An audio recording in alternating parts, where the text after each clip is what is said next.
International Space Station will retire in 2031 by crashing into the Pacific Ocean.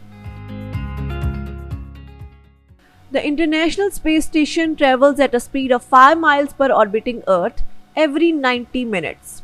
It is a hallmark of international cooperation as it is run by 5 space agencies with 15 countries involved. Its first module was launched into orbit in November 1998, and 3 years later, the first crew took up residence there. Since then, the space station has served as a hub for scientific research. Now, NASA laid out the details of how it plans to retire the ISS. In an official transition plan for the ISS, the US Space Agency intends to retire the landmark research outpost within the next 8 to 9 years by plunging it into a remote part of the Pacific Ocean, otherwise known as spacecraft symmetry.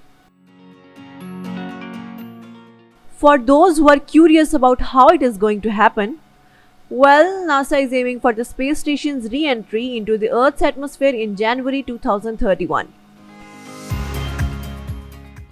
Don't worry, the ISS mission control will lower its altitude before performing a final maneuver to ensure it lands in the South Pacific Oceanic Uninhabited Area (SPOUA), also known as Point Nemo.